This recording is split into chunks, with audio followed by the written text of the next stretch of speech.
सरकार, दिल्ली सरकार, ट्रांसपोर्ट मंत्री, ट्रांसपोर्ट मंत्री और प्राइवेट टैक्सी और जो हमारे पे 800 रुपए की फीस इन्होंने हमारे पे थोपी गई, हम उसके लिए दर्दन करने के लिए इकट्ठे हुए हैं और हम अपनी बात कमिश्नर तक पहुंचा के रहेंगे। बात पैदा की, वंदे वंदे, ओला उबेर की आदर्श शेड की टैक्सी बंद करो, बंद करो, बंद करो। ओला उबेर में चलने वाली मोटरसाइकिल बंद करो, बंद करो, बंद करो। इसलिए सरकार के इस मनमानी गलत रवैये के कारण आज हम लोग इसका सरकार का विरोध कर रहे हैं। परिवहन मंत्री का जो सरकार न बनने से पहले इनके मैनिफेस्टो में था उसको लागू करें।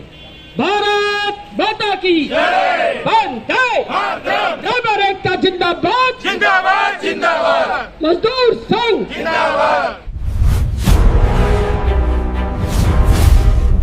भारतीय मजदूर संघ के संगठनों ने देश भर में केंद्र सरकार व राज्य सरकारों के खिलाफ जगह जगह धरना व प्रदर्शन किया। इसी कड़ी में दिल्ली के अंदर भी भारतीय मजदूर संघ की Delhi Pradesh transport union, Delhi auto rickshaw Sangh व प्रदेश टैक्सी यूनियन ने भी दिल्ली सरकार मुर्दाबाद, परिवहन मंत्री मुर्दाबाद के नारे लगाते हुए दिल्ली की राजपुरा अथॉरिटी के बाहर जमकर नारेबाजी की और एक बड़ा प्रदर्शन किया।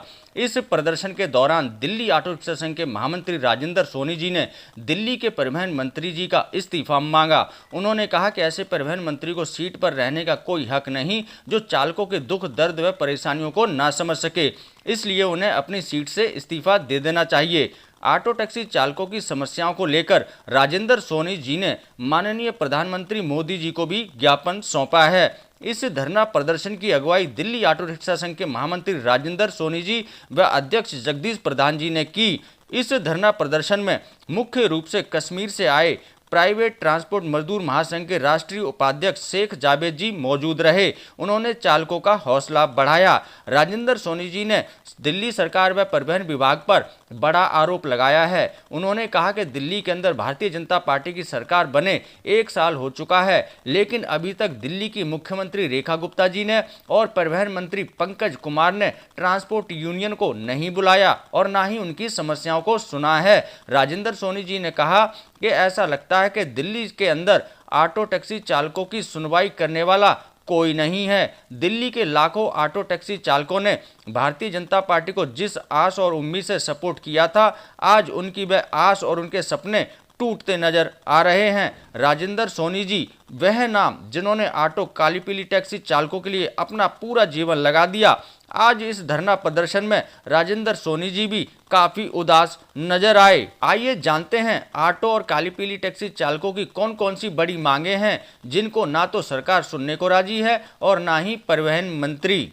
सबसे पहली मांग दिल्ली के ऑटो और काली पीली टैक्सी चालकों की यह है कि दिल्ली के अंदर माननीय रेखा गुप्ता जी ने यह ऐलान किया था कि हम बहुत जल्द दिल्ली के ऑटो टैक्सी चालकों के लिए कल्याण बोर्ड लागू करेंगे, लेकिन सरकार को बने 1 साल हो चुका है, अभी तक कल्याण बोर्ड का गठन नहीं किया गया है। राजेंद्र सोनी जी ने मांग की है कि चालकों के लिए जल्द से जल्द कल्याण बोर्ड का गठन किया जाना चाहिए। दूसरी उनकी बड़ी मांग यह है कि दिल्ली के अंदर भारी मात्रा में या यूं कहें कि लाखों की संख्या में प्राइवेट नंबर की 2 पहिया मोटरसाइकिल कमर्शियल इस्तेमाल में हो रही हैं, जो ओला, उबर, रैपिडो और भारत टैक्सी में जुड़कर प्राइवेट बाइक टैक्सी का काम कर रही हैं, जो कि सुप्रीम कोर्ट के आदेश का सरासर उल्लंघन है। दिल्ली ऑटो रिक्शा संघ के महामंत्री राजेंद्र सोनी जी ने ये मांग की है कि दिल्ली के अंदर जल्द से जल्द इन प्राइवेट बाइक टैक्सी पर रोक लगनी चाहिए, क्योंकि यह प्राइवेट बाइक टैक्सी एक तो अवैध तरीके से दिल्ली में चल रही है और दूसरा दिल्ली की जनता के लिए भी जान का खतरा साबित हो रही है।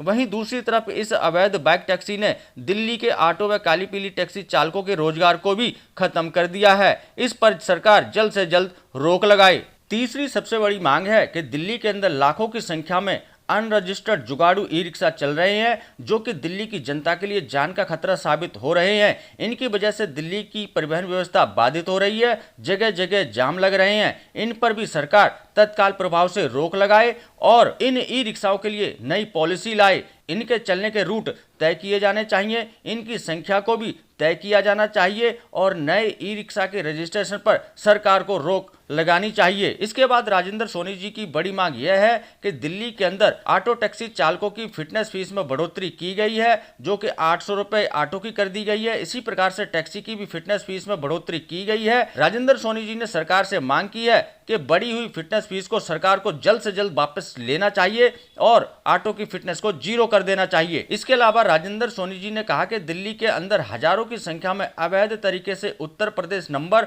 और हरियाणा नंबर के ऑटो चल रहे हैं और नेशनल परमिट की टैक्सियां दिल्ली के अंदर पॉइंट टू पॉइंट सवारियां उठा रही हैं, जिनकी वजह से दिल्ली के ऑटो और टैक्सी चालकों का रोजगार खत्म हो रहा है। उन्होंने कहा कि ऐसे अवैध और गैर कानूनी तरीके से चलने वाले वाहन जिनके पास दिल्ली में चलने का परमिट नहीं है, उनके ऊपर तत्काल प्रभाव से कार्रवाई करते हुए उन्हें जब्त करना चाहिए और उनके चालान काटने चाहिए। इसके अलावा राजेंद्र सोनी जी ने एक बड़ा मुद्दा यह भी उठाया कि हजारों की संख्या में ऑटो परमिट होल्डर कोरोना काल में दिल्ली छोड़कर चले गए और वापस नहीं आए। जिन्होंने वह गाड़ियां खरीदी थी, अब परमिट होल्डर ना मिलने के कारण वो अपने नाम पर ट्रांसफर नहीं करवा पा रहे हैं। उनको काफी दिक्कतें झेलनी पड़ रही हैं। राजेंद्र सोनी जी ने सरकार से ये मांग की है कि ऐसे परमिट होल्डरों के लिए एक अधिसूचना जारी करनी चाहिए और जवाब ना मिलने पर उन ऑटो चालकों की गाड़ियां ट्रांसफर करनी चाहिए जिन्होंने उनको खरीदा था। राजेंद्र सोनी जी ने कहा कि ऐसी बिना परमिट वाली गाड़ियां अगर किसी गलत काम में शामिल होती हैं या उनसे कोई